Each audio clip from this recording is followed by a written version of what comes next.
Et maintenant, j'aimerais prier très brièvement pour commencer la partie spirituelle de notre culte. Père Céleste, nous te rendons grâce de pouvoir être là au parc de la foi et ceux qui ne pouvaient pas venir là, mais qui se trouvent dans leur foyer. Et c'est à travers l'ordinateur ou le smartphone qu'ils suivent notre culte. Nous te remercions pour ces moyens techniques. Qu'il y a un impact positif que même quand il n'y a pas de présence personnelle, nous pouvons avoir des expériences communautaires. Accorde notre Dieu que l'angoisse ou la frustration qui est dans les gens, ça disparaisse et que les cœurs puissent être ouverts et puissent s'attacher dans la louange et dans la prédication. Je te prie, Père Céleste, de donner de la parole aux prédicateurs et envoie la parole pour qu'ils délivrent, pour qu'ils guérissent les malades, qu'ils transforment les destins, l'âme, le cœur, la manière de penser des gens, l'état des familles, la formation des personnalités humaines. Je te prie, Père Céleste, de continuer ton œuvre ici à l'Église de la foi et dans chaque coin du monde. Nous te prions, notre Dieu, d'accomplir l'œuvre que tu as planifiée pour cette période dans la purification, dans la sanctification de l'Église, dans la purification des motivations. Accorde, Seigneur, que ceux qui sont lâches, qui sont tombés dans le péché, qu'ils puissent être rétablis. Et ceux qui sont forts, ils deviennent encore plus forts. Accorde, notre Dieu, que l'Église puisse se préparer aux rencontres avec Jésus-Christ, que l'Église puisse se préparer à la résurrection des justes, à l'enlèvement de l'Église. Nous avons une grande joie, Seigneur, parce que nous sentons, c'est à la portée de main, l'enlèvement de l'Église. Et nous te prions, Seigneur, que personne ne soit détaché de nous. Ceux qui ont l'impression d'être tombés, visite-les. Ceux qui se révoltent contre toi et qui sont hostiles à toi, nous te prions de les toucher, retourne leur cœur et donne à chacun de la grâce pour la restauration. Visite les familles pour que entre les maris et les femmes, entre les parents et les enfants, il n'y a pas de distanciation. Bénis, Seigneur, les frères et sœurs au niveau financier, surtout ceux qui donnaient fidèlement et encourage ceux qui sont un peu lâches dans ce domaine-là, qui n'oublient pas les offrandes, mais qu'ils se déchargent des problèmes financiers, des soucis financiers. Et accorde, Seigneur, que nos membres, les membres de l'Église, ne soient pas les victimes des réductions du personnel. Et nous te prions, Seigneur, pour qu'il y ait de nouveaux travail qui se forment ici en Hongrie et donne, Seigneur, de bonnes idées, de l'astuce pour qu'il y ait de nouvelles entreprises qui soient lancées et que les chrétiens, au cours des semaines et des mois suivants, soient bénis. Nous te prions, notre Dieu, pour que la propagation du virus s'arrête. Bénis, Seigneur, les chercheurs pour qu'ils puissent développer des médicaments et un vaccin que nous attendons et pour qu'on puisse vacciner les gens et que la menace de la pandémie cesse.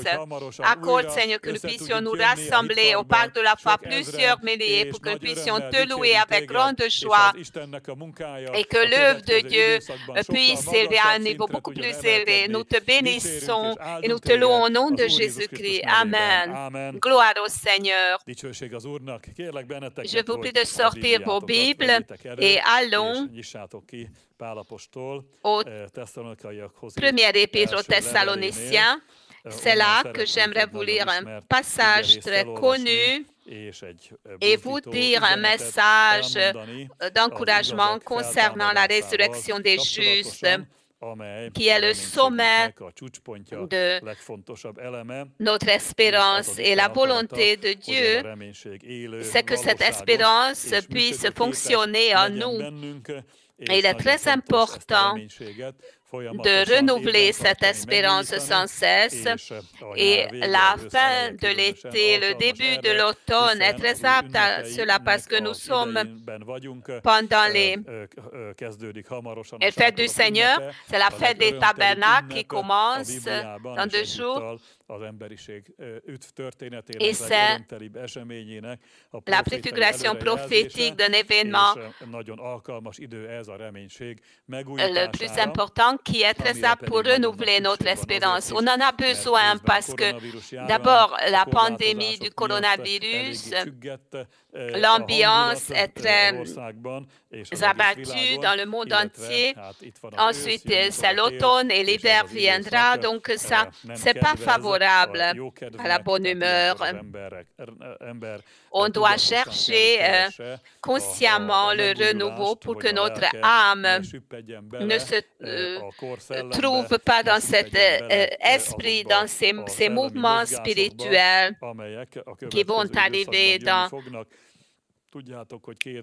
l'époque à venir. Vous savez qu'il y a 2 événements. C'est la journée des martyrs d'Arad. Et ensuite, il y a notre révolution de 56. Ensuite vient la Toussaint. Et ensuite, il y a déjà la température qui descend. Donc, cette période d'automne et d'hiver est très défavorable pour notre corps. Il est temps de prendre des vitamines, les paroles qui sont capables de renouveler notre espérance. Je lis 1 Thessaloniciens, chapitre 4, à partir de verset 13. Nous ne voulons pas, frères, que vous soyez dans l'ignorance au sujet de ceux qui sont décédés, afin que vous ne vous affligiez pas comme les autres qui n'ont point d'espérance. Car si nous croyons que Jésus est mort et qu'il est ressuscité, croyons aussi que Dieu ramènera par Jésus et avec lui ceux qui sont décédés. Voici en effet ce que nous vous déclarons d'après la parole du Seigneur. Nous, les vivants, restés pour l'avènement du Seigneur, nous ne dévancerons pas ceux qui sont décédés, car le Seigneur lui-même a un signal donné à la voix d'un archange et au son de la trompette de Dieu descendra du ciel et les morts en Christ ressusciteront premièrement. Ensuite, nous, les vivants qui seront restés, nous serons tous ensemble enlevés avec eux sur des nuées à la rencontre du Seigneur dans les airs, et ainsi nous serons toujours avec le Seigneur. Consolez-vous donc les uns les autres par ces paroles, par ce message.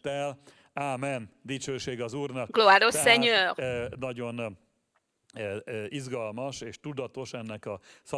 Donc la construction de ce passage est très consciente. Vous voyez qu'au verset 13, l'affliction et la perte est décrite, et dans verset 18, il s'agit de la consolation, il s'agit de l'encouragement. Donc, Dieu veut qu'on arrête de l'abattement, de l'angoisse à cause de la mort et de la tristesse à cause des pertes. Et il veut nous consoler réellement. Il veut nous encourager réellement. Dans verset 18, il y a le même mot qui figure, le mot consoler, c'est-à-dire le nom du Saint-Esprit, c'est consolateur.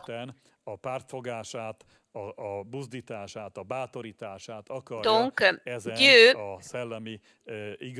veut exprimer sa consolation par ce nom et il veut nous fortifier. Parce que Dieu a désigné un dessein tout à fait différent que ce que les gens sont capables d'expérimenter ici sur la terre.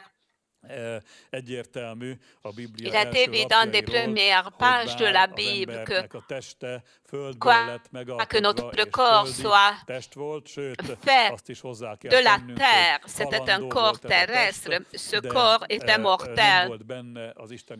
Mais dans le programme divin, ce n'était pas là que la mort devrait arriver. Ça ressemble un peu au fait qu'on parle par exemple d'une voiture et nous savons que si la voiture faisait un accident, ça ne veut pas dire que toutes les voitures seront cassées. Notre corps était mortel. Mais dans le monde spirituel, il n'y avait pas de loi disant que l'homme était obligatoire de mourir. Si l'homme ne faisait pas ça, donc la chute ne serait pas arrivée, alors Adam et Ève ne seraient pas morts dans leur corps. Et la raison pour cela, c'est qu'il y avait la vie divine dans leurs esprits. Donc l'homme est un être composé dans sa partie invisible. Il y avait la vie incorruptible, mais le corps vulnérable. Et quand l'intérieur a été corrompu, alors dans le cas du corps, la mort est devenue une loi. Il n'y avait aucune personne les 6000 années passées qui n'aurait pas dû confronter la mort. Nous pouvons dire quelques exceptions qui ont été élevées dans les cieux, mais ça fortifie la loi de la mort seulement. Et Dieu nous a désigné un autre destin et toute notre carrière terrestre depuis la conception aurait pu être changée différemment pour chacun. Je vous dis ça parce que j'aimerais attirer votre attention sur le fait que Dieu n'a pas rejeté son plan originel. Jésus-Christ est venu justement pour que le plan original de Dieu puisse être rétabli, puisse se réaliser à nouveau. Donc, Dieu nous invite dans un destin glorieux à travers l'Évangile. C'est pour ça qu'il est très important qu'on ne soit pas occupé tellement par nos expériences de la vie, parce que ces expériences sont transitoires, qui s'attachent à un certain temps limité, voire on peut les changer dans la vie terrestre. Tehát igazából a hitnek ez a Donc c'est l'essence de la foi, c'est que Dieu veut ramener le destin humain dans son plan original, de le faire sortir de la puissance du péché et de la mort, du règne des anges déchus et de Satan. Et Dieu veut tourner notre destin dans la bonne direction. Regardez le verset 14 du passage lu. L'apôtre Paul dit que au centre de la vie chrétienne se trouve la foi et on doit le fortifier en nous, c'est que nous croyons que Jésus est mort, qu'il a été enseveli, qu'il est ressuscité. Donc ce qui est au centre de notre foi, c'est le sacrifice expiatoire, mais il doit y avoir une conséquence. Notre traduction est un peu difficile, c'est pour ça que je vous explique. On doit également croire au fait que si Jésus est mort et qu'il est ressuscité, alors nous, de cette vie condamnée à mort, nous pouvons en sortir, c'est-à-dire que Jésus nous ramènera. Celui qui est revenu de la mort, il ramène d'autres personnes de la mort également. Ça doit être au centre de notre foi. Et le fait qu'on change ce point final, ça va changer également notre carrière terrestre. Notre destin ne se trouvera pas sur le même chemin, qui n'ont pas d'espérance. Mais nous allons avancer sur un plan beaucoup plus élevé. Ceux qui n'ont pas d'espérance voir s'ils ne se convertissent pas dans l'avenir et qu'ils ne reçoivent pas une espérance surnaturelle de la part de Dieu, ils vont aboutir à la perdition. Mais notre destin ne va pas dans cette direction-là. Et c'est pour ça que notre vie ne va pas sur le même chemin, mais sur un autre chemin. Dans ce moment présent, nous pouvons transformer notre destin. Si nous essayons de le faire, alors nous serons très assujettis à certaines puissances. C'est pour ça que l'apôtre Paul dit dans un autre passage que si nous n'espérons que dans cette vie en Christ, alors nous sommes plus misérables que les autres hommes. C'est-à-dire que la véritable saveur de la vie chrétienne et cet élément qui change tout dans la vie chrétienne, c'est la résurrection. Et c'est ce but spirituel sur lequel nous devons focaliser, nous devons le voir avec foi devant nos yeux. Et c'est de cette foi que dans tous les autres domaines, surgira notre foi qui des pères différentes, des détresses, des chagrins différents. Si j'oublie ce but final, la précision de ce but final, c'est-à-dire que Jésus va ramener ceux qui sont décédés dans le Seigneur. Alors, dans ce cas-là, je ne pourrais pas accomplir les changements dont j'ai besoin dans ma carrière terrestre. Le but définit également le chemin qui mène là. Nous n'avançons pas vers la mort, ni vers la destruction, ni vers l'échec, la défaite. C'est pour ça que sur notre chemin, nous rencontrons des pertes et des problèmes. Ce ne sont pas les douleurs de ceux qui perdent, mais ce sont les pertes et les échecs des victorieux. Et on va dire que c'était des moustiques qui nous ont piqués parce que finalement, nous sommes devenus vainqueurs. C'est très important que nous remplissions notre âme d'une telle espérance que quoi que nous rencontrions dans la vie, ne permettons pas à Satan qu'il focalise toute notre attention sur nos problèmes. Même si dans le cas, nous rencontrons des problèmes si hauts comme une montagne, nous devons lever nos yeux au-dessus de la montagne et saisir l'espérance par laquelle Dieu nous a bénis. Donc nous sommes nés de nouveau. Le processus a été lancé avec lequel Dieu veut nous amener dans le destin planifié de l'origine. J'énumère, par exemple, que nous devons mener une vie sainte et irréprochable, c'est-à-dire nos œuvres et notre personnalité va refléter cela. Dieu va nous recevoir comme ses fils, c'est-à-dire que nous serons dans une communion intime avec lui et nous marcherons en cela. Et en plus, il a décidé d'exalter sa grâce et que nous vivrons ensemble et nous régnerons ensemble avec son Fils Jésus-Christ. Donc Dieu a planifié les choses qu'on ne peut même pas saisir. Comme Psaume 8 dit cela que qu'est-ce qui est l'homme que tu te souviens de lui et le Fils de l'homme. Tu l'as rendu un peu inférieur des anges, tu l'as couronné de gloire. Et donc, dans la vie d'Adam et Ève, ce n'était pas accompli parce que la chute est venue dans leur vie et leur postérité ne pouvait pas expérimenter cela. Mais le plan de Dieu n'a pas changé. Et dans la nouvelle naissance, nous deviendrons les fils de Dieu et notre destin sera élevé. Et la réhabilitation à lancer, c'est la résurrection des justes qui va faire en sorte que nous aboutissions au but. Et ensuite, nous allons expérimenter le destin que Dieu a planifié pour Adam et Ève, comme personne ne vivait jusqu'ici. ça sera une telle qualité de vie que nous recevrons, nous, les membres de l'Église, qui est inexpérimenté, personne ne vivait à un tel niveau.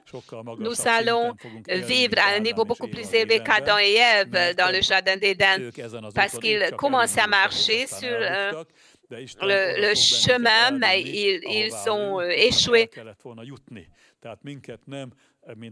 C'est pas comme dans les jeux de société que on commence et ensuite on va échouer. On peut aller tout de suite au but. C'est la volonté de Dieu. En Jésus-Christ, gloire à Dieu. Donc, dans la nouvelle naissance, notre réhabilitation a commencé. Et on doit voir cela comme ça. On ne doit pas être impatient. On doit focaliser sur le but, dans quelle direction nous allons. C'est pour ça que l'apôtre Paul dit dans Épître aux Romains 8, je vous prie d'y aller. C'est que nous avons été sauvés dans l'espérance, c'est-à-dire que notre salut est dans un processus d'accomplissement. J'ai reçu le pardon de mes péchés, j'ai la vie éternelle. D'autre part, jusqu'à ce que la résurrection du corps n'arrive pas, ce n'est qu'une promesse partiellement.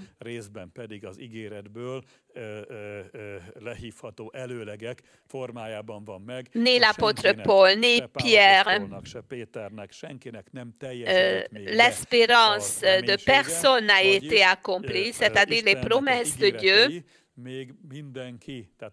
Même les plus grands saints, dans la vie des plus grands prophètes, les promesses de Dieu n'ont été accomplies que partiellement. Et je suis sûr qu'ils ne sont pas frustrés et assis ainsi dans les cieux. C'est seulement ici sur la terre que nous expérimentons cela dans notre vie pécheresse. Même les chrétiens peuvent y arriver s'ils commettent beaucoup de péchés. C'est pour ça qu'on vous propose notre aide pastorale, que ne soyez pas assis dans vos péchés, ne continuez pas l'apitoiement sur vous. On doit se convertir, on doit rétablir l'espérance et on doit focaliser sur ce but que Dieu a promis. Donc, Romains 8, je vais vous lire la parole à partir du verset 16.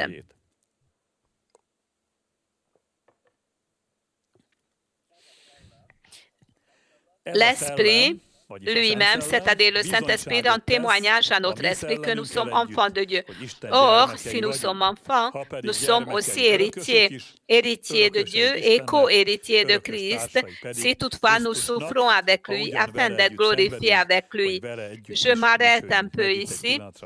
Pourquoi est-ce que le Saint-Esprit doit rendre témoignage, nous convaincre du fait que nous sommes les enfants de Dieu?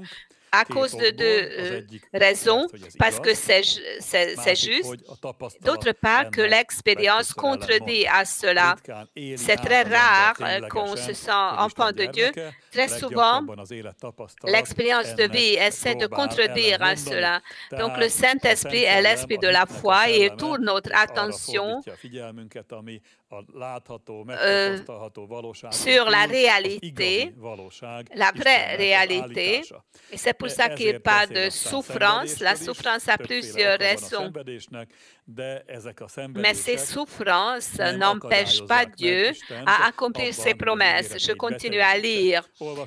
Verset 18. J'estime que les souffrances du temps présent ne sauraient être comparées à la gloire à venir qui sera révélée pour nous. Aussi, la création attend-elle avec un ardent désir la révélation des fils de Dieu. Car la création a été soumise à la vanité, non de son gré, mais à cause de celui qui l'y a soumise, avec l'espérance qu'elle aussi sera affranchie de la servitude de la corruption pour avoir part à la liberté de la gloire des enfants de Dieu. Or, nous savons que jusqu'à ce jour, la création tout entière soupire et souffre les douleurs de l'enfantement. Et ce n'est pas elle seulement, mais nous aussi qui avons les prémices de l'Esprit, nous soupirons en nous-mêmes en attendant l'adoption, la rédemption de notre corps, car c'est en espérance que nous sommes sauvés. C'est en espérance que nous avons eu le salut. Or, l'espérance qu'on voit n'est plus espérance. Ce qu'on voit, peut-on l'espérer encore? Mais si nous espérons ce que nous ne voyons pas, nous l'attendons avec persévérance. Amen. Gloire au Seigneur. Donc,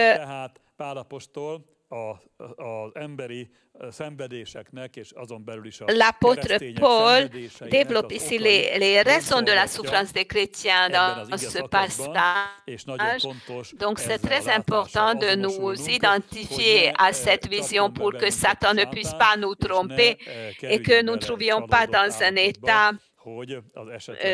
d'être trompés, que nos calculs ne sont pas arrivés. Il y a une partie quand l'espérance est très loin de la révélation et nous espérons quelque chose que Dieu ne nous a pas dit. On peut se tromper en cela, mais nous n'allons pas nous tromper de ce que Dieu nous a dit parce que verset 24 prétend ici que notre espérance et notre salut doit être réfléchi par nous. Nous attendons le changement de l'ère et notre salut deviendra irrévocable. C'est en espérance sous forme de promesse que nous avons notre salut. Nous pouvons dire que nous avons notre ticket, mais le fait que nous avons le ticket pour le théâtre, pour le match, pour un concert, ça ne veut pas dire qu'on est déjà là, mais c'est une espérance, une conviction, une assurance qu'on sera là, mais ça n'a pas encore commencé. Même si j'allais sur lieu, c'est sûr qu'il y a un autre programme où c'est fermé, donc je ne peux pas encore y aller. Les cieux ne sont pas fermés, mais je ne peux pas y aller encore. Donc, c'est en espérance que nous avons notre salut. Et j'aimerais bien que ça se trouve dans votre cœur. Si cette espérance est en place, alors les contenus de notre salut, ça ne veut pas dire, le salut ne veut pas dire seulement que nous serons sauvés définitivement, mais le fait que nous serons sauvés de tous nos problèmes et ça va fonctionner concernant toute la vie terrestre, mais si notre but n'est pas bien focalisé, alors notre espérance ne fonctionnera pas bien. Donc, c'est en espérance que nous sommes sauvés. Tu dois bien interpréter ça. Donc, ce que tu vois, tu ne dois pas l'espérer. Le fait que tu manges ton plat préféré, alors on va te poser la question, est-ce que tu vas déjeuner? Tu ne dis pas que j'espère, mais je veux dire que j'ai déjà mangé la moitié. Ce n'est pas une question d'espérance. C'est une espérance que je vais terminer, qu'on ne va pas ôter l'assiette de moi. Mais ce que j'ai déjà, ça m'appartient déjà. Il y a un dicton hongrois qui dit que ce que tu manges, c'est à toi. Tu dois espérer ce que tu n'as pas encore. Et notre salut se trouve dans un état spécial, c'est qu'une partie de notre salut est déjà donnée, nous est déjà donnée, mais une autre partie n'est pas encore là. Donc, même dans la période entre les deux, cette foi qui espère pourra fonctionner. Nous pourrons avoir beaucoup de bénédictions sur le chemin. Mais nous devons également savoir que si toutes nos prières sont exaucées, si nos pas de la foi seront accomplis, nous ne sommes pas accomplis dans le cas de la résurrection des justes. Et le premier verset que nous avons lu dit que nous ne devons pas nous devons nous consoler si quelqu'un est décédé. Les chrétiens peuvent être affligés à cause des décès, mais on a également des pertes à cause desquelles on vit un chagrin. Et la tentation du chagrin est attirée par le chagrin. On ne doit pas accepter ça, on doit lutter contre cela. L'apôtre Paul veut nous enseigner cela à travers le chagrin à cause des décédés, que tu ne dois pas être frustré. Ça veut dire qu'on doit avoir une âme qui est gelée, qu'on doit tout accepter. C'est évident que si tu ne te réjouis pas à cause d'une perte ou d'une mauvaise nouvelle, c'est normal. Mais dans ce cas-là, tu dois t'attacher à ton espérance vivante, dont la Bible dit que c'est l'encre sûre et solide de notre âme qui est déjà pénétrée dans la présence de Dieu et qui est comme un corde par lequel tu peux t'attacher vers ton but, tirer vers ton but, vers le but désigné par Dieu. Et jusqu'à ce que tu puisses y arriver, tu as besoin d'écouter des paroles, tes consoles. Ne sois pas une personne qui aime bien se mettre en colère, et quand on essaye de le calmer en disant que ne t'effraie pas, n'aie pas peur, alors il se mettra en colère contre celui qui essaie de le consoler. Ne soyez pas fâchés contre moi parce que je veux vous retirer de votre chagrin. C'est le Saint-Esprit veut que nous nous encouragions les uns les autres par des paroles semblables. C'est-à-dire que pendant toute la vie chrétienne,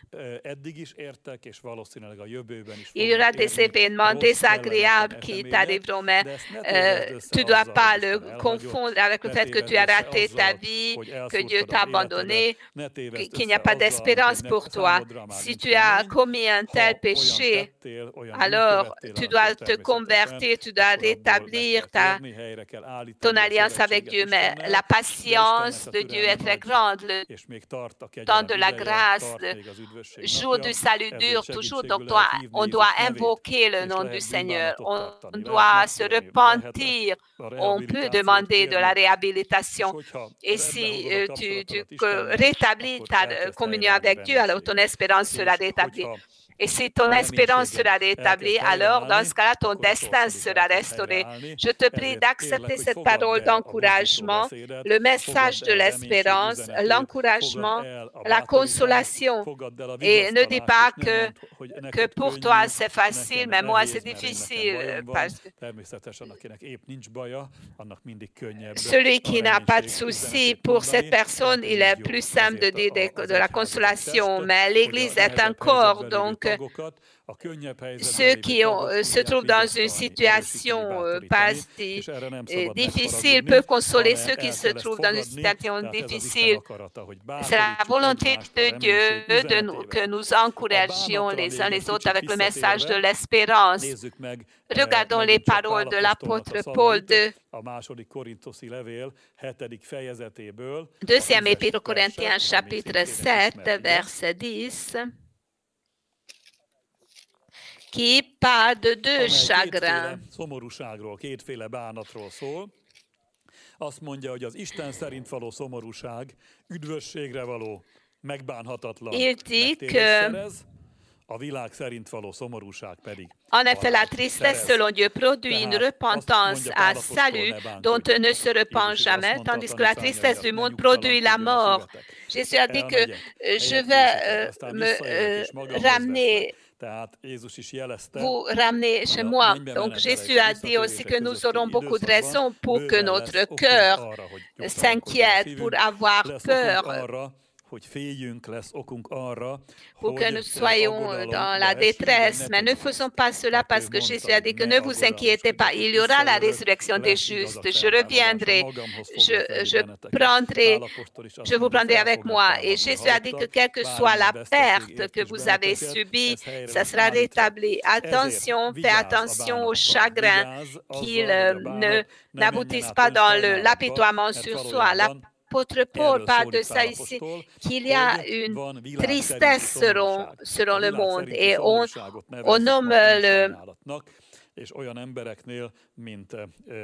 la tristesse selon ce monde. On peut voir que dans le cas de Judas et d'Ésaü, ils se trouvaient dans l'apitoiement sur soi et ils ne pouvaient pas écarter la mort. Donc l'apitoiement sur soi à cause du péché cause la mort.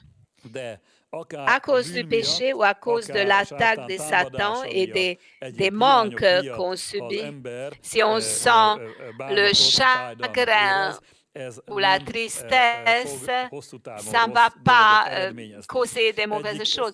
C'est une chose si tu es diffamé à cause de la foi, si on te persécute à ton lieu de travail à cause de ta foi ou dans ta société, dans ta nation, à de telles souffrances, le Seigneur est toujours très sensible et il va récompenser les gens à cause de telles souffrances. Il y a d'autres pertes, le fait qu'on perd nos prochains, surtout s'il n'y avait pas d'accident comme nos parents, par exemple, deviennent de plus en plus âgés, le temps donné par Dieu va finir et on doit subir ces pertes et voir le résultat final. La promesse finale de Dieu, c'est comme un match de football dont on peut connaître le résultat, que ce sera nous qui allons vaincre 8-3, mais dans le premier temps, c'est l'ennemi qui continue, qui est plus fort. Ce n'est pas bien pour l'équipe, mais tu sais que nous allons marquer 8 buts dans les dernières 10 minutes, alors tu as une plus grande espérance. Supposons que tu participes à un tel match où, à cause de l'omniscience de Dieu, on peut connaître le résultat final. Alors, c'est avec une plus grande persévérance que tu supportes que nous allons faire. On doit voir les pertes ainsi dans la vie chrétienne, quelles que soient les pertes de nos bien-aimés. On ne doit pas focaliser sur cela, mais on doit lever nos yeux sur les promesses de Dieu, c'est que la résurrection des justes viendra. La mort, c'est la perte finale. Alors, si la mort est là, on a tout perdu. Mais si la résurrection viendra, alors c'est la récompense finale. Si on reçoit sa vie, on reçoit même plus ce qu'on possède d'avance. C'est pour ça qu'il est très important de voir que la résurrection du corps humain est très importante pour Dieu. Revenons aux Romains. Regardez que le monde créé, toute la création, versets 19, 20, 22, il parle de la création entière qui soupire et souffre. Et à cause de la personne qu'il a soumis, la création a été soumise. Sachez que ce n'est pas moi ni Adam, c'est Lucifer qui a, à cause de Lucifer, la création a été soumise à la vanité. Et quand Dieu a créé Adam, Adam a été créé de la poussière maudite. C'est pour ça qu'il y a une grande tension entre la partie visible et invisible. Notre partie visible a rendu capable par l'onction de Dieu à la communion avec lui, à son service, mais ce n'est pas l'état final de notre corps. Notre corps aurait dû être transformé même si Adam ne tombe pas dans le péché. Le corps d'Adam, ce n'était pas le corps que Dieu voulait lui donner, mais il aurait fallu qu'Adam marche sur le chemin de la glorification pendant une centaine d'années, même sans la chute. Et malheureusement, la loi du péché et de la mort a rendu ça très difficile. Et Jésus est venu pour détruire toutes les œuvres du diable. Parmi les œuvres du diable se trouve le fait que la création tout entière soupire et souffre. C'est à cause des anges déchus que le monde créé est devenu hostile à Dieu et à la création de Dieu. Ça va changer. Dieu promet. Et l'apôtre Paul exprime cela, c'est que quand l'homme qui croit en Jésus-Christ sera délivré de la mortalité, de la corruptibilité qui se trouve dans son corps, dans ce cas-là, regardez verset 28, toute la création sera affranchie de la servitude de la corruption pour à la liberté de la gloire des enfants de Dieu. Donc l'homme a une mission stupéfiante, c'est que la résurrection du corps humain amène le monde matériel dans la gloire. Et c'est dans ce cas-là que le royaume de Dieu viendra tout entier sur la terre, mais toute la création sera affranchie de la vanité. Sache et vois cela que tu trouves dans une œuvre aussi importante et ne permets pas que Satan nem akarok szívtelen lenni, de ehhez a dicsőséges célhoz képest minden bánatunk apróság. Ezt mondja Pál apostol. Il y a un but tellement glorieux. Et verset 18, l'apôtre Paul dit que toutes nos souffrances, les décès, etc., ne peuvent être comparées à la gloire à venir qui sera révélée pour nous, qui nous sera donnée. Gloire à Dieu. Je vous prie d'accepter ces paroles et permettez que ça élève vos âmes. Pour terminer mon message, je vous prie de revenir à 1 Thessaloniciens 4, verset 16. L'apôtre Paul énumère ici 3 signes que nous devons attendre. Il dit que car le Seigneur lui-même, c'est Jésus-Christ,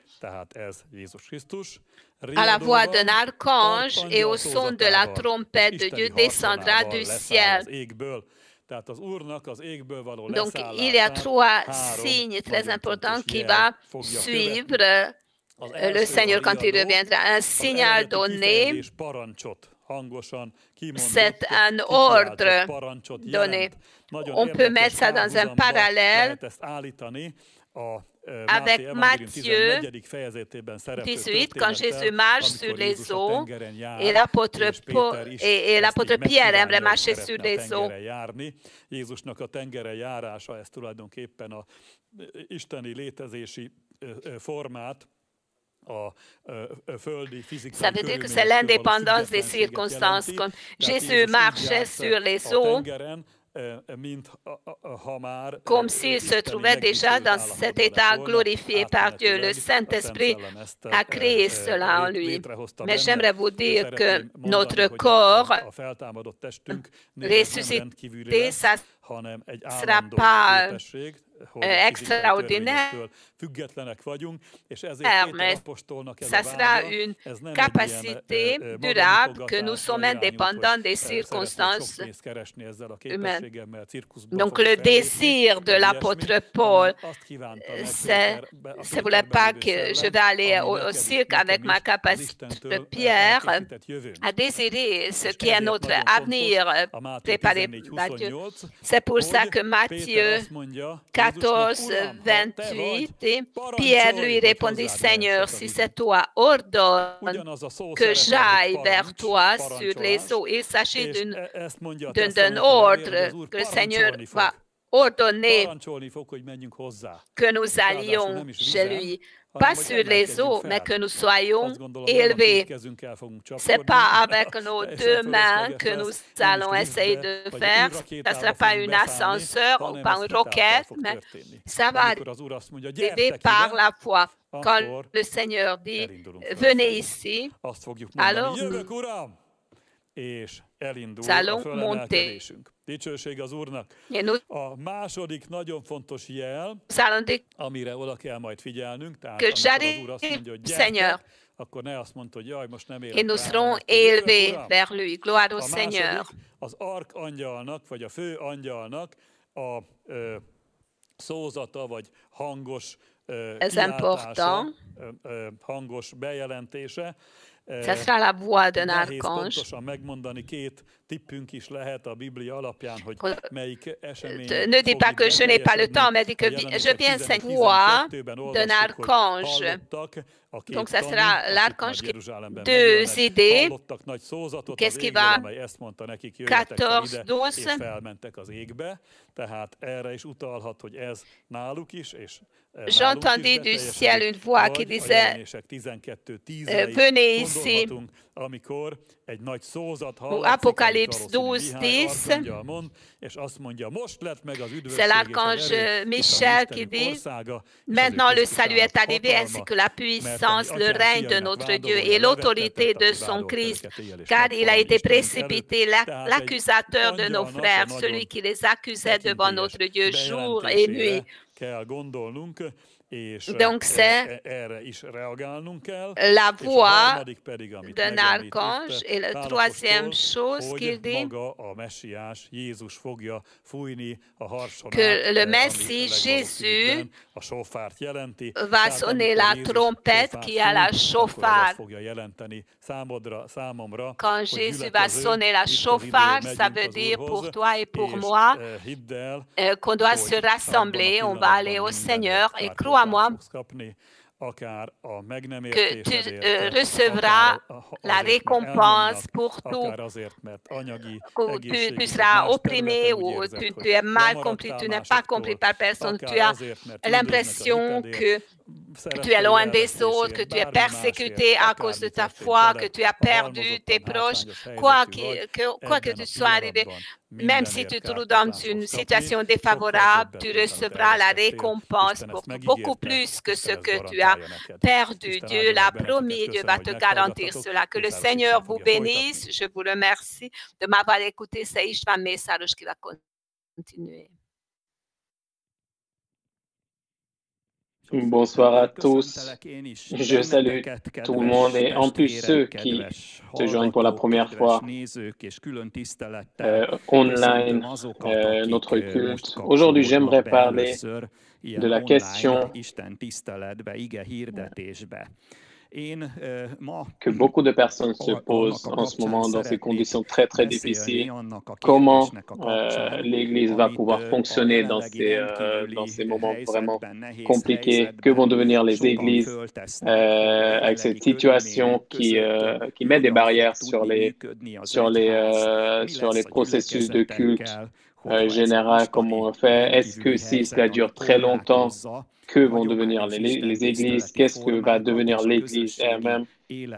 Bien évidemment, nous souhaitons que l'Église puisse retourner dans sa vie normale. Mais aujourd'hui, j'aimerais dire que peu importe le temps qui passe, ne soyez pas excités, calme-toi, l'Église va fleurir parce qu'elle est condamnée à vaincre. Et l'Église, parce que c'est le travail de Dieu, va continuer donc à fleurir, se développer, grandir, bien évidemment, sous la condition que tu ne sois pas tombé dans la peur. Nous n'ayons pas peur et que dans la situation actuelle à laquelle nous sommes maintenant, nous puissions faire ce dont Dieu nous a appelés.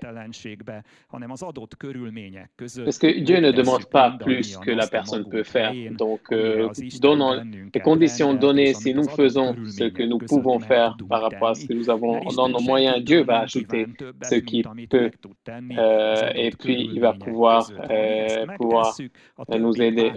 Vous savez très bien que l'Église ancienne est également tombée dans des conditions très, très difficiles. Juste après sa création, elle est tombée dans l'illégalité. Et qu'est-ce qui s'est passé? Au lieu d'avoir une Église, beaucoup plus d'Églises ont grandi. Et de la même première génération de chrétiens, par leur foi, leur courage, également leur union, parce qu'ils étaient unis, ils travaillaient ensemble et le travail de Dieu a pu se répandre dans les territoires où elle n'était pas encore répandue auparavant. Donc, ces attaques contre l'Église ont justement engendré une situation contraire à ce que Satan attendait, c'est que l'Église commençait à se développer. Donc, j'aimerais parler de la grandeur de l'Église et à l'intérieur de ce thème, j'aimerais renforcer dans toutes les personnes qui m'écoutent, mes chers auditeurs, la motivation. Essayez de vous intégrer dans la communauté, dans cette communauté chrétienne et tenez bon parce que ta sécurité se trouve à l'intérieur du peuple de Dieu. Parce que, comprends-moi, tu n'as pas seulement, et nous n'avons pas seulement gagné notre salut quand Jésus-Christ s'est sacrifié pour nous, ce n'est pas seulement le pardon de nos péchés que nous avons gagné et le salut, bien sûr, la promesse de la résurrection qui va se réaliser dans le temps qui est décidé par Dieu. Donc, ça va être une réalité physique, mais nous sommes aussi entrés dans un pays réel qui s'appelle le royaume de Dieu, le pays de Dieu. Et ce n'est pas des contes de fées, ça c'est un pays réel avec un royaume réel, avec un roi qui a toute puissance, avec de vraies lois, avec des vrais droits pour les citoyens du royaume de Dieu. Nous savons, et je sais, et c'est également dans la Bible, qu'il y a des promesses individuelles, bien sûr, ceux qui suivent Christ.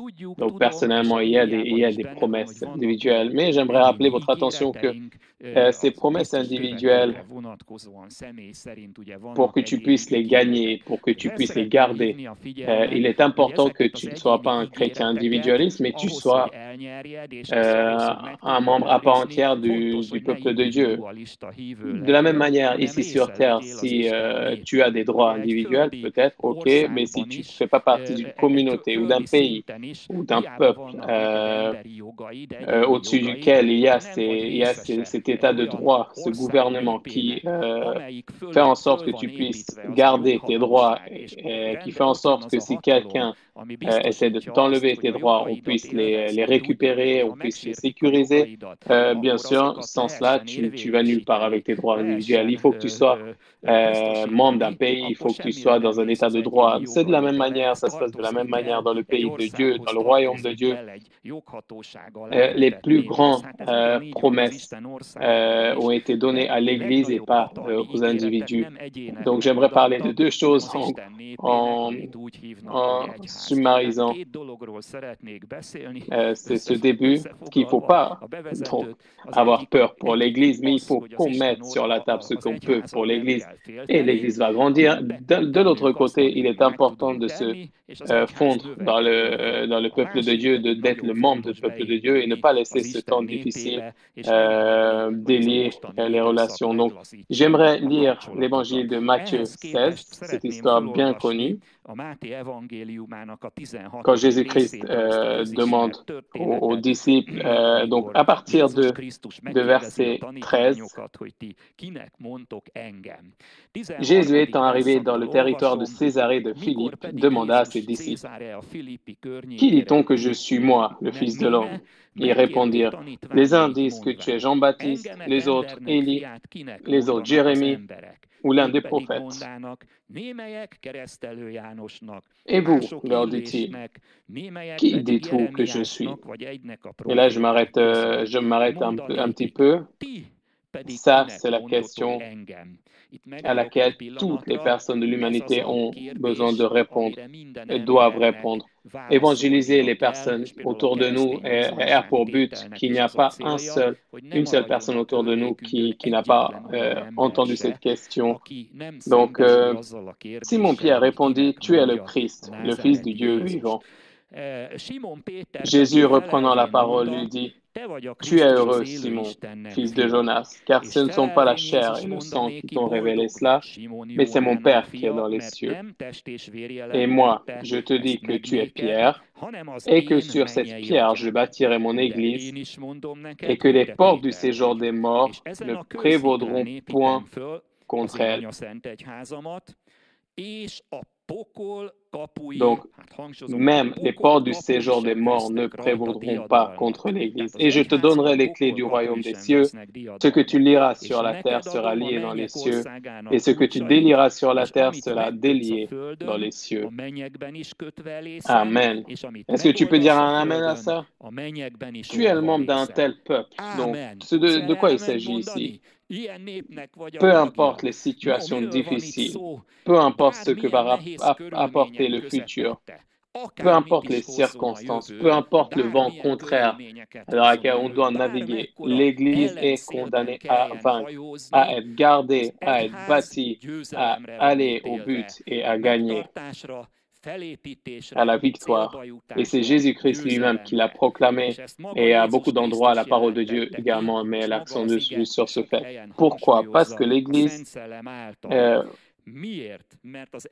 peut-être que sous tes yeux, ce sont une congrégation de personnes. Bien sûr, il ne faut pas que tu regardes ce qui se passe visuellement, est-ce qu'il y a des relations humaines, etc. L'Église n'est pas une œuvre d'être humain. L'Église a été déjà pensée par Dieu dans ses plans éternels. Dieu a créé cette Église à Pentecôte. Ça, c'était son plan. C'était pas quelque chose qu'il avait juste fait parce qu'il s'est passé la résurrection. Il a déjà inventé bien à l'avance. C'est lui qui surveille, c'est lui qui bâtit et c'est lui qui rapporte cette Église à son but. Jésus-Christ, comme tu as pu voir, c'est sur ce rocher, sur cette pierre que je bâtirai mon Église. Je bâtirai. Donc Jésus-Christ, le roi des rois, l'alpha et l'oméga, le rédempteur, le sauveur, celui qui a les clés de la mort et de l'enfer entre ses mains, celui qui a le dernier mot. C'est Jésus-Christ qui a le dernier mot. Et lui, il dit, je bâtirai. Donc, Jésus-Christ lui-même bâtit l'Église par le Saint-Esprit. Nous faisons partie et nous avons des tâches subdivisées comme Dieu nous a partagées. Aucun de nous peut se faire grandir même de quelques centimètres. Nous faisons ce que Dieu nous a mesuré de faire et nous a demandé de faire, mais pour que cela puisse arriver à son but, donc ce système puisse se réaliser, c'est Jésus-Christ lui-même, le bâtisseur, qui le fera. Donc, je répète, ce dont Dieu nous a appelés et comment circonstances sont avec nous ou contre nous, il faut que nous faisions ce que nous pouvons faire. Dieu ne veut pas que vous fassiez ni plus ni moins, faites ce que Dieu permet de faire. Comme David, de la même manière, a lancé avec sa frange cette pierre, Dieu a fait en sorte de permettre à cette pierre d'aller jusqu'à son but et faire tomber Goliath. C'était vraiment quelque chose, une situation d'irréel. Vous avez vu quelqu'un d'immense Goliath, où toute l'armée d'Israël tremblait devant lui. Mais David a fait ce qui était entre ses mains. Lui, il a tiré avec sa frange et Goliath donc est mort de ça. Samson, de la même manière, il avait juste des crânes d'âne entre ses mains. Et là, la seule chose qui comptait là, que Samson, il a pris ça dans ses mains avec la motivation de faire le travail de Dieu, d'aller contre cette force qui était bien plus multiple que lui. C'est ce qu'il avait entre ses mains, c'est ce qu'il a appris. Qu'est-ce qui s'est passé? C'est devenu une arme de destruction massive. Cet article, cette chose profane et sans valeur, comment c'est décrit. De la même manière, comme dans la situation que nous sommes, si nous ne pouvons pas faire de culte traditionnel, nous le faisons comme nous pouvons ici, de façon online, avec la meilleure conscience, et nous avons la confiance que Dieu va envoyer sa parole et que sa parole va faire ce dont il a été envoyé. Notre travail, c'est de prier, c'est de s'unir et le reste, il faut qu'on le mette entre les mains de Dieu. Mais faisons ce que les conditions nous permettent de faire. Ça, c'est ce que nous devons faire. Et ce que vous voyez là, il n'est pas écrit c'est « je bâtis » ou « je suis en train de bâtir », c'est marqué je bâtirai. Ça veut dire que ça va être terminé. Ce que Jésus a commencé, il va le terminer. Si le monde continuait à tourner dans le sens inverse, si tous les pays étaient contre les chrétiens et contre Jésus, c'est Jésus lui-même qui a dit « je bâtirai » et personne sur terre et ailleurs ne peut faire quoi que ce soit contre lui. Donc, pour nous, parfois, pour nous les humains, parfois on regarde les obstacles, on se dit waouh, quels genre d'obstacles c'est pas possible d'aller de l'avant. Mais n'oubliez pas, l'Église n'est pas une partie politique, une partie humaine, c'est pas un système ou une organisation humaine. C'était créé par Dieu et bâti continuellement par Dieu. Ce que dit Jésus en plus, c'est bâti sur la pierre, ce qui veut dire c'est durable, ça va résister à la tempête. La stabilité, donc résister à la tempête, comme j'ai dit. Ailleurs, la parole de Dieu dit que l'homme qui fait la parole de Dieu, accomplit la parole de Dieu, est comme une personne qui a bâti sa maison sur un rocher. Sur la roche, même s'il y a des tempêtes, s'il y a des tornades qui viennent contre cette maison va tenir ferme. C'est de la même manière. L'Église est bâtie sur Jésus-Christ parce que nous savons ailleurs dans la parole de Dieu que c'est lui-même le rocher, c'est lui la pierre angulaire sur laquelle l'Église est bâtie. Et en plus, la révélation de la parole de Dieu dit qu'il est plus qu'un prophète, il est plus que le plus grand héros historique. Lui, c'est le Fils du Dieu vivant qui est ici, qui était sur terre, c'est le Christ lui-même, loin, cette révélation. Et donc, l'Église est bâtie sur Christ, comme le rocher. Et là où dans les hommes, cette reconnaissance naît, ils vont tout faire pour rester et être fidèles à la parole de Dieu. Et il dit après que je bâtirai mon Église. Donc, mon Église. Donc, mon Église. Ça, c'est quelque chose qui veut vraiment dire mon Église. Qu'est-ce que le Rédempteur dit ici, le Jésus-Christ de Nazareth?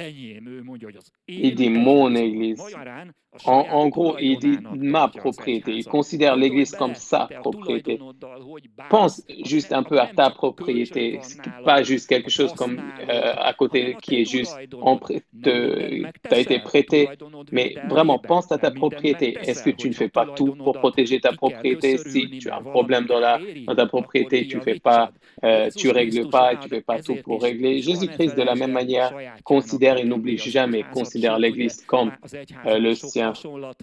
Il y a beaucoup de symboles sur l'Église. Donc, l'Église est le corps de Christ, concrètement, qui est marqué ailleurs dans la parole, et Jésus-Christ est la tête. Donc, Christ est en union avec l'Église, une union organique, vivante. Au travers de l'Église, Jésus est présent dans le monde réel, dans le monde visible.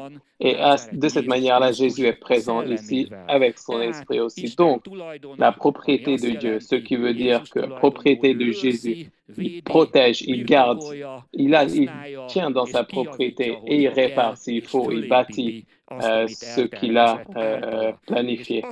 Et après, la parole de Dieu dit ici que même les portes du séjour des morts ne prévaudront point contre elle, et ce que tu liras sur la terre sera lié dans les cieux. Donc, en gros, donne le pouvoir céleste, donne un pouvoir céleste à l'Église, ce que les croyants peuvent utiliser en tant que membres de l'Église. Et en plus, sur quoi, au-dessus de quoi? Sur les forces de l'enfer, sur le royaume de Satan. C'est un pouvoir plus grand que le pouvoir politique sur terre parce que les gouvernements, les assemblées nationaux, même si un gouvernement global qui se bâtit sur terre ne peut pas régner sur un pouvoir plus grand, ce que Dieu peut faire.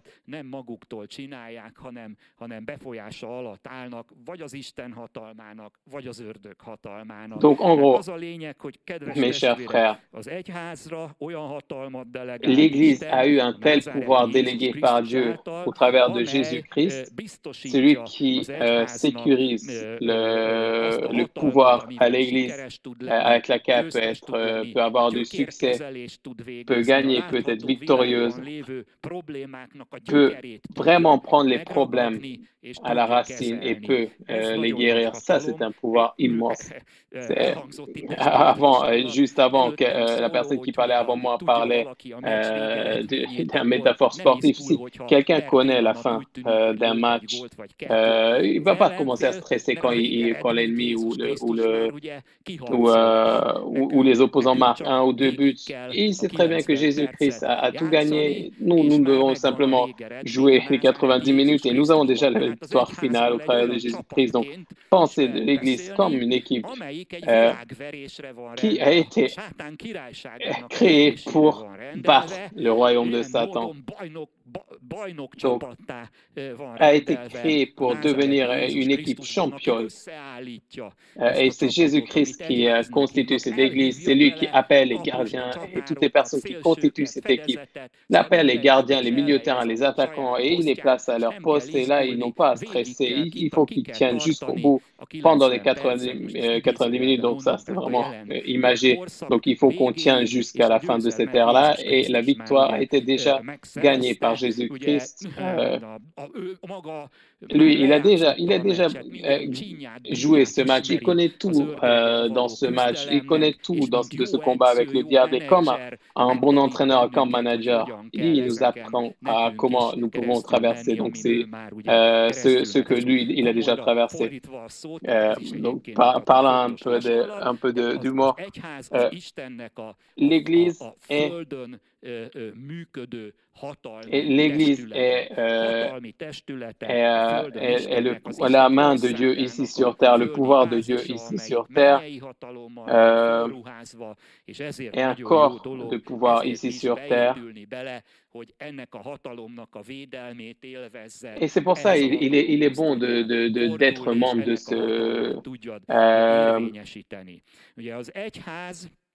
ce corps de puissance, comme on a dit tout à l'heure. Donc, l'Église, comme on dit en grec, ecclésia, si vous regardez ici, fait partie ici de la parole de Dieu. Donc, ecclésia, qui veut dire, qui est un mot attaché. Donc, ek, ça veut dire appeler, ek, kaleo, c'est appeler, et ek, c'est appeler de l'extérieur, ou rappeler, c'est-à-dire une assemblée des des gens qui ont été appelés, c'est comme ça qu'on dit assemblée aussi, d'où les gens sont assemblés et d'où ils sortent de ce monde. Mais j'aimerais dire que ce mot dont vient également le mot de l'assemblée et le mot de l'Église, c'était pas une expression religieuse auparavant, Ecclésia était l'assemblée populaire dans les polices, dans les métropolis en Grèce. Et Ecclésia, donc ces assemblées, c'était vraiment le corps de puissance qui avait la plus grande décision dans les cités. C'est cette assemblée qui décidait les lois, qui décidait des jugements, qui décidait est-ce que la cité va aller en guerre ou est-ce que va conclure un accord de paix, a choisi les généraux de guerre, etc. Donc, c'est ces assemblées, ces ecclésias qui ont pris toutes ces décisions. Quand vous lisez les histoires dans Éphèse, dans l'Acte des Apôtres, et quand vous avez Déméter qui appelle ces assemblées populaires, ici, c'était la même manière, ici en hongrois, c'était marqué assemblée, mais c'était la même manière, la même expression ecclésia. Et quand on parle de ecclésia ici, on parle de l'Église de Dieu, c'est de la même manière, on les appelle assemblée ou Église. Donc, il est très important que cela montre aussi que l'Église est un corps de puissance de la même manière que dans les cités en Grèce, il y avait une assemblée populaire. C'était un corps de puissance qui était créé pour décider, bien sûr, ça des côtés culturels, ça des côtés caritatifs, d'être l'Église. Il y a beaucoup de côtés, mais n'oublie jamais que l'Église est également un corps de puissance et bien sûr peut utiliser sa puissance, sa force, son pouvoir s'il garde les règles morales, les règles spirituelles, remplit les conditions spirituelles, ce que Dieu a décidé. À ce moment-là, l'Église peut fonctionner comme un corps de puissance, un corps de pouvoir, mais il ne faut jamais oublier que l'Église a été demandée par Dieu pour être un corps de puissance. Donc,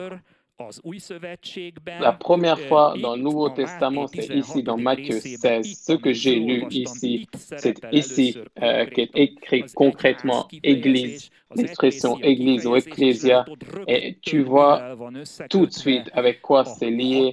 C'est lié avec l'utilisation de pouvoir, l'utilisation de la puissance contre les portes de l'enfer et le pouvoir de liaison et de liaison et de déliaison. Il y a plus de 10 ressemblances ou symboles concernant les églises.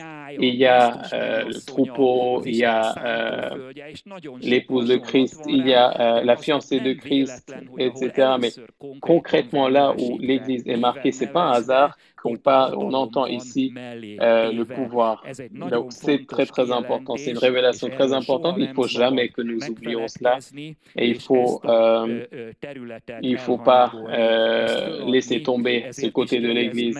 Donc, garde en tête que nous, comme une Église, sous les plus grandes pressions possibles que nous, parfois on pense que non, on peut pas avoir plus. Qu'est-ce qu'on va avoir de plus comme pression? Même au-dessus des plus grandes pressions, nous sommes encore une beaucoup plus grande pression sur le royaume de Satan et sur les gens de Satan que inversement ce que nous ressentons. Pense toujours, ce que tu vis comme pression ou les églises vivent comme pression, sache qu'ils sont une pression beaucoup plus grande sur Satan, sur ses serviteurs, sur son royaume que inversement ce que nous ressentons. Et c'est pour cette raison Satan est vraiment très excité. Et vraiment très nerveux. Il fait absolument tout pour que tu n'aies même pas en tête de penser que l'Église est un corps de puissance. Il fait absolument tout. Et si par hasard tu t'en rends compte, son but c'est j'espère qu'il va pas commencer à utiliser son pouvoir. Il va tout faire pour que tu ne fasses pas. Mais mes chers frères, justement dans les conditions dans lesquelles nous sommes maintenant, et les conditions de virus et à côté de tout, le diable fait nous attaquent de d'autres parts. C'est pas un hasard que Amalek, par exemple, que Dieu a promis lui-même que génération après génération va avoir les combats contre Amalek, parce que Amalek a attendu le peuple de Dieu quand il était vraiment exténué. Et c'est ce genre de spiritualité utilise ces périodes-là, mais il ne faut pas avoir peur. Il faut prendre ce pouvoir spirituel qui est dans la parole de Dieu, dans la prière. Il faut aller contre ces forces-là. Donc, regardons ce pouvoir-là, comment ce pouvoir est démontré ici. Donc, premièrement, comme j'ai dit, c'est le pouvoir sur les portes des séjours des morts. Ça veut dire que prendre des territoires, mais également sortir d'endroits coincés. Donc, n'oubliez pas avant, quand la parole de Dieu, cette partie de la parole de Dieu a été écrite, les cités avant étaient contournées et entourées de murs. Et sur ces murs-là, il y avait des portes. Et les personnes qui voulaient rentrer dans cette ville-là, il fallait bien évidemment traverser ces portes. Donc, entrer dans le royaume de Satan, dans les propriétés des royaumes de Satan, ou dans les territoires qui sont opprimés par Satan, ça, c'est l'une des missions de l'Église. Donc, ceux qui étaient tant ici, jusqu'ici, sous l'oppression de diable, étaient dans l'obscurité. Les gens étaient liés, leur bouche était fermée. Si pendant des milliers d'années, pendant ces temps-là, que l'Église puisse rentrer, puisse ouvrir ces portes-là et puisse rentrer dans ces villes-là, et parce que le diable a fait en sorte que ces endroits soient fermés, la bénédiction de Dieu, les révélations de Dieu, et garder les gens en prison, que l'Église puisse donc traverser ces portes-là. Deuxième chose, c'est, comme j'ai dit, aller de l'avant, sortir. Si on est coincé, si par exemple l'ennemi veut vous entourer, veut vous mettre sous serrure, et s'il veut mettre derrière les portes, que tu puisses t'en sortir. Il y a plus de paroles aussi sur les portes. Ça, c'est une promesse de Dieu que je vais aller devant toi, je vais casser les serrures, faire sauter les serrures, les portes en zinc, je vais les détruire, ce qui est écrit dans le livre d'Ésaïe, chapitre 45, par exemple, que vous pouvez lire. Et justement, donc prendre des territoires, mais aussi sortir des moments coincés. Autre chose qui est très bien écrit ici, qui parle de cette image de pouvoir, on parle ici de lier sur la terre, sera lié dans les cieux, également délié sur la terre sera délié dans les cieux. Donc c'est une garantie céleste. Et ce qui veut dire, si nous mettons en union ici, dans la prière, sur terre, et dans cette prière-là, nous allons au-devant de Dieu et nous envoyons la parole de Dieu dans cette prière-là qui considère cette situation. Et nous envoyons cette parole pour libérer ou bloquer le travail du diable, par exemple. Le ciel va se mettre aux côtés de cette prière avec son corps de puissance et va accomplir ce dont pour laquelle elle a été envoyée. C'est quelque chose d'incroyable. En gros, l'Église fait partie du royaume de Dieu, mais fait une petite partie du royaume de Dieu. Donc, on parle ici d'une petite partie du royaume de Dieu, mais malgré ça, c'est lié et délié par la prière de cette petite partie du royaume de Dieu, de ces actes-là. Donc, le ciel va envoyer son pouvoir et sa puissance par le Saint-Esprit ou les anges qui ont été envoyés pour cela dans ces églises. Parce que, regarde dans le livre de l'Apocalypse, quand il y a les messages pour les églises, par Dieu, et il parle par exemple aux anges de l'Église. Ça veut dire qu'il y a des anges qui ont été ordonnés à être derrière les églises. Donc, à ce moment-là, eux, ils vont accomplir la parole de Dieu. On ne sait pas comment et on ne sait pas quel procédé ils font, mais ce qui est sûr, c'est que c'est Jésus-Christ lui-même qui dit que ce que vous liez ici sur la terre sera lié dans les cieux, et ce que nous délions sur la terre sera délié dans les cieux. Donc, c'est le plus petit, c'est l'unité plus petite comme l'Église a cet acte de lier ou délier, et c'est le plus grand pouvoir du ciel qui prend la garantie dessus d'accomplir. Ça veut dire que lier, délier, et en gros, ça veut dire que ça demande une certaine activité. Donc, s'il n'y a pas de fait de délier ou lier, il n'y a absolument rien. Donc, l'Église, il est attendu de l'Église et des assemblées chrétiennes que nous soyons actifs, que nous ne soyons pas passifs, nous ne soyons pas assis avec les mains dans les poches, avec notre optimisme biologique. De toute façon, on va être béni, qu'on va avoir une bénédiction à la fin. Il faut être actif, il faut utiliser ce pouvoir céleste pour cela. Donc spécialement, ça montre le pouvoir de la prière. Donc dans Matthieu 18, Jésus-Christ dit aussi, dans chapitre 18, dit la chose suivante: je vous le dis en vérité, tout ce que vous lirez sur la terre sera lié dans le ciel, et tout ce que vous délirez sur la terre sera délié dans le ciel. Donc là, il répète ce qui est écrit dans le chapitre 16. Donc, tu vois, c'est tellement important que Jésus-Christ de Nazareth le répète encore une fois, mot à mot, ce pouvoir de lier et de délier. Et après, il dit, je vous le dis en vérité. Donc, pour que nous ne l'oublions pas, il dit, je vous le dis encore, donc il répète encore, que si deux d'entre vous vous accordent sur la terre pour demander une chose quelconque, elle leur sera accordée par mon Père et qui est dans le ciel, car là où deux ou trois sont assemblés en mon nom, je suis au milieu d'eux. Amen. Ici, on parle également du pouvoir de lier et de délier. Donc, je répète encore, c'est l'Église qui détient ce pouvoir et qui a été donné ce pouvoir-là.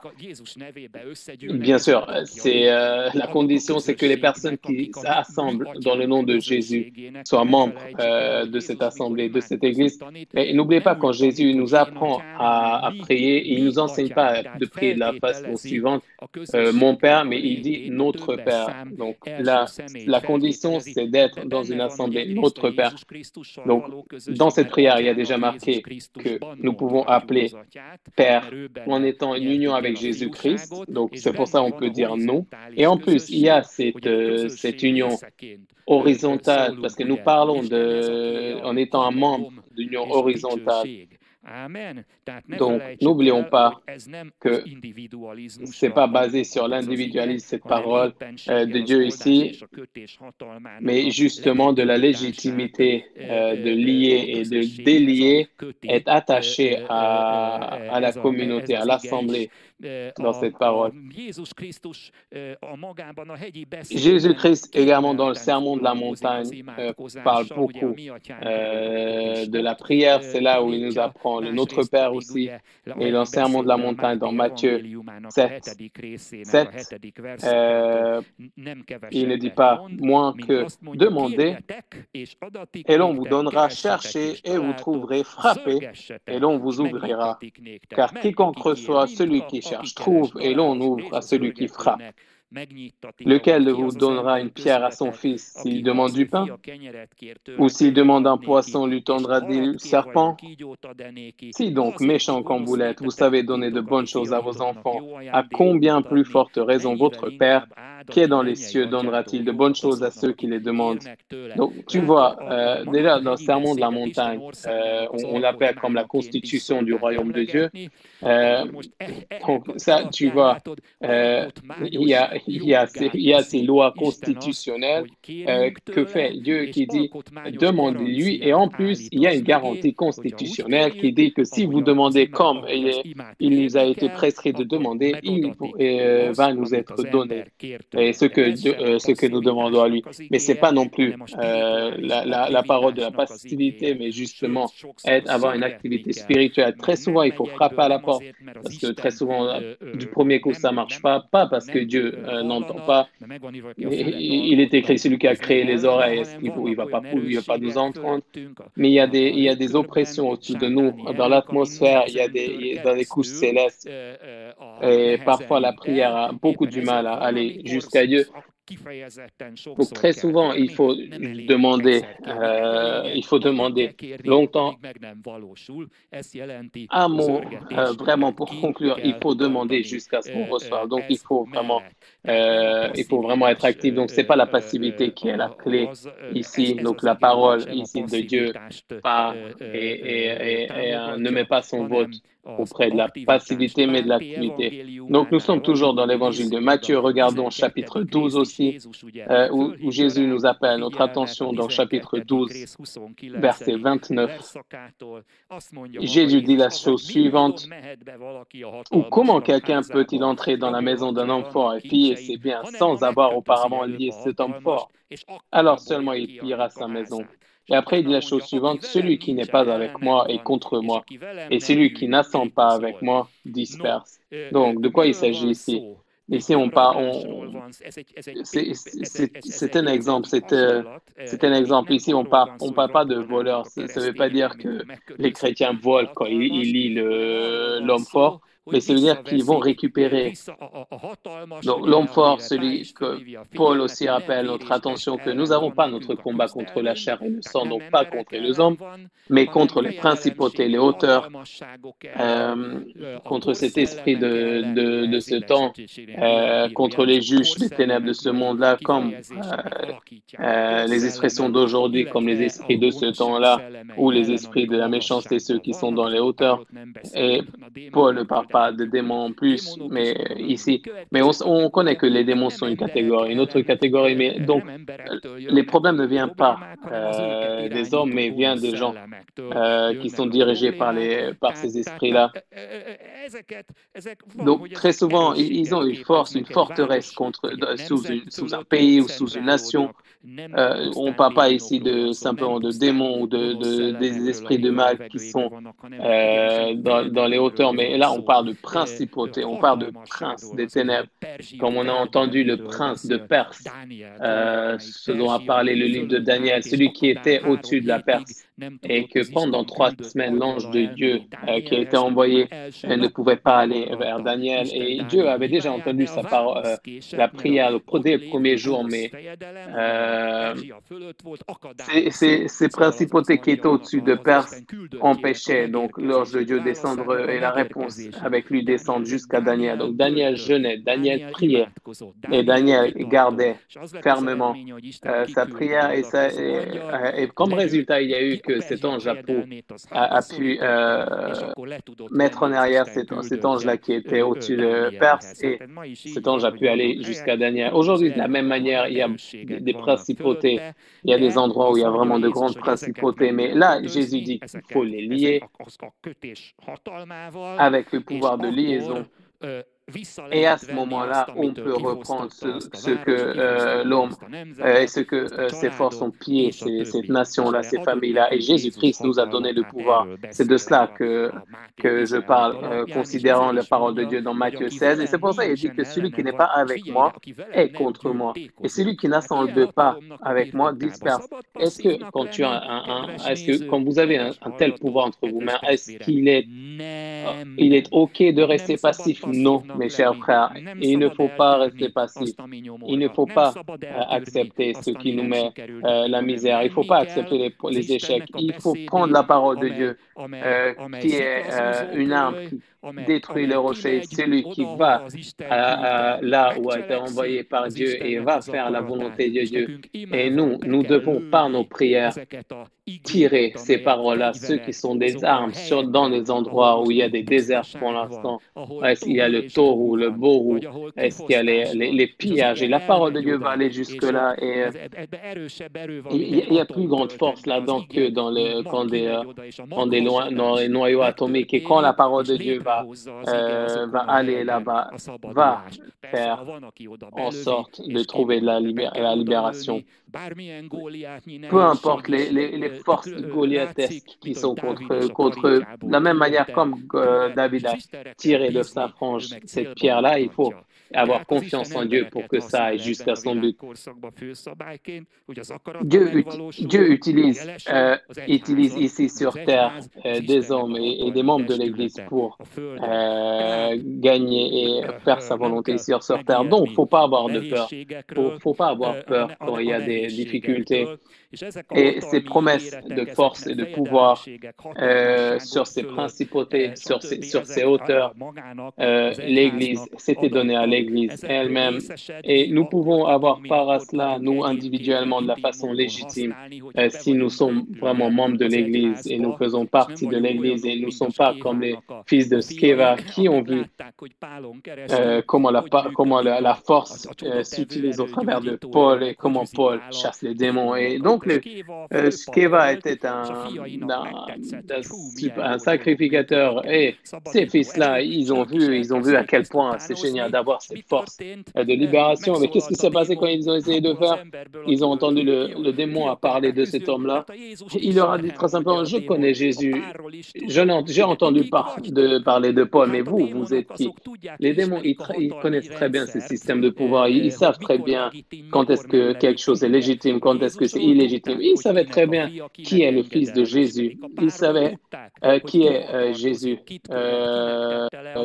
est le père de Jésus. Ils savaient très bien. Ils savaient très bien qui était Paul, qui était membre de l'Église, celui qui va à Jérusalem dire qu'est-ce qu'il a fait au travers de lui, le Seigneur. Et puis il fait ce que Jacques lui a dit. Et il est membre de l'Église. Les démons le savaient très bien. Ce Paul-là, il utilise son pouvoir avec l'égalité. Qu'est-ce qu'ils veulent faire ici, les fils de Sceva? Et on entend dans la parole de Dieu qu'il y avait d'autres gens comme ça, comme eux, peu importe s'ils étaient les fils de sacrificateurs, de prêtres. Peut-être que si quelqu'un connaît quelqu'un et visuellement on a l'impression qu'il est membre de l'Église, mais dans son cœur il n'est pas du tout membre de cette Église, il ne va pas aller très très loin avec l'utilisation de ces forces. Parce que le diable voit très très bien que il n'a pas le droit, c'est pas légitime pour lui. Donc pense juste un peu dans un état par exemple.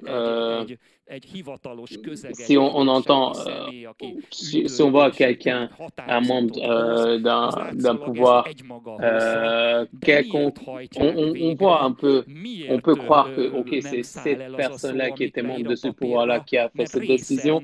Mais comment on accomplit cette décision? On accomplit parce que lui, il fait partie de ce corps de puissance au travers laquelle et au nom duquel il prend ses décisions, parce que visuellement, il prend les décisions individuellement, mais il y a un pouvoir derrière lui, un corps de puissance dans lequel il est intégré et qui garantit la réalisation de sa décision. Donc là, j'encourage tous mes chers auditeurs que dans la communauté là où nous sommes dans le royaume de Dieu et au travers de ce royaume de Dieu, dans l'Église, là où on a accepté le Seigneur, il faut qu'on se bâtisse, qu'on soit bâti et on soit membre de cette Église et qu'on nous mette ici dans ces relations. Dans cette Église, on sait très bien que les démons ici à ce moment-là, contre lesquels on ordonne, ou si nous sommes deux, et les démons vont savoir très très bien que tu as le droit d'utiliser le don de Jésus-Christ de façon légitime parce que tu fais partie de l'Église, de ce corps de puissance qui a comme le pouvoir de lier, de délier et qui ont les promesses que même les portes de l'enfer ne vont pas prendre le dessus. Donc la situation veut qu'il y a un certain niveau au-dessus duquel individuellement on ne peut pas vraiment avancer parce que un démon, maximum un démon, si on veut, on peut les chasser individuellement. Très souvent, même cela, on ne peut pas, mais un plus grand pouvoir, quelque chose qui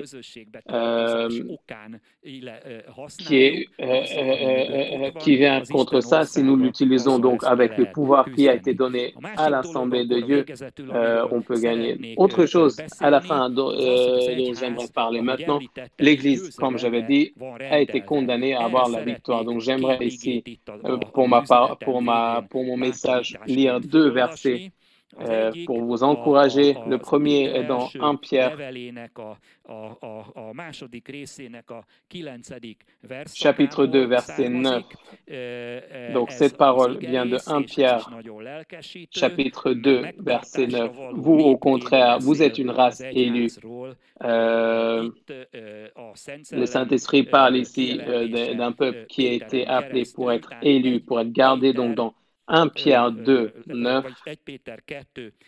vous, au contraire, il dit donc aux chrétiens, à l'Église, vous êtes une race élue, donc une assemblée, un sacerdoce royal, une nation sainte, un peuple acquis afin que vous annonciez les vertus de celui qui vous a été appelé des ténèbres à son admirable lumière. Donc, tu vois, l'Église a été appelée pour être gardée, une race élue. Et donc, si tu fais partie de l'Église, tu vas avoir la garantie d'être gardé. Amen. Il est important, comme j'avais dit à l'introduction, que tes droits individuels, ceux que Dieu t'a donnés au travers des bénédictions d'Abraham, ces garanties-là sont données par le monde, par l'Église et de Dieu. Et donc, tu fais partie, tu es membre de cette Église de Dieu, tu as la garantie de Dieu et tout ce pouvoir, ce corps de pouvoir qui est derrière l'Église, qui va garantir la possibilité d'avoir tous ces droits et de garder tous ces droits surtout. Et donc, tu as un sacerdoce royal, une nation sainte et un peuple acquis. Donc, n'oublie pas, peu importe le temps qui arrive, que Jésus-Christ bâtit, que l'Église est la propriété de Jésus-Christ. C'est Dieu lui-même qui a appelé l'Église et a été appelé pour être gardé. L'autre prière, c'est dans Éphésiens 5. Il dit Éphésiens 5, verset 27, et il parle ici, il dit, non, très souvent, nous lisons ça même dans les mariages parce que là, on entend et on voit ici parler de la relation entre l'Église et Dieu.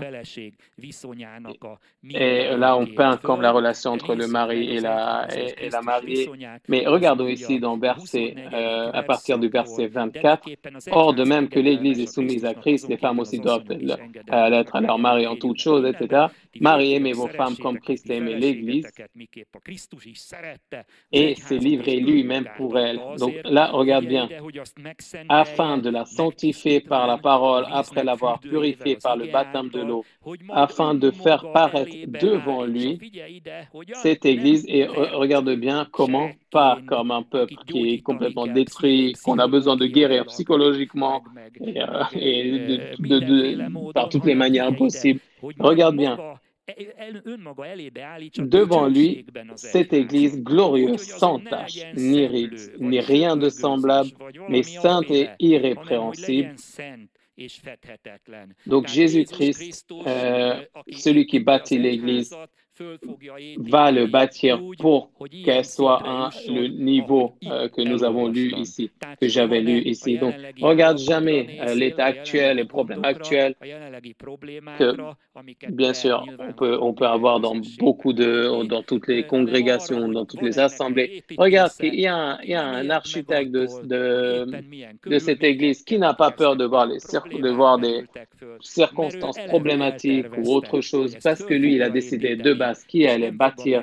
Et il ne va pas appeler une assemblée au ciel, une assemblée de crise au ciel ou un conseil de crise. Qu'est-ce que va devenir l'Église de la foi au moment de ce virus, coronavirus, par exemple? Comment l'Église va résister? Elle ne va pas seulement résister, mais elle va se renforcer, elle va être victorieuse, elle va être envoyée à de nouveaux territoires. Et on va pouvoir évangéliser avec de nouveaux moyens. Peut-être avant ce virus, on n'aura peut-être pas pu aller. Donc, n'oubliez pas, ceux qui aiment Dieu, toutes les choses vont concourir à leur bien. Donc, ça va être à notre bien. Il faut vraiment garder la tête haute, garder son cœur en Jésus-Christ.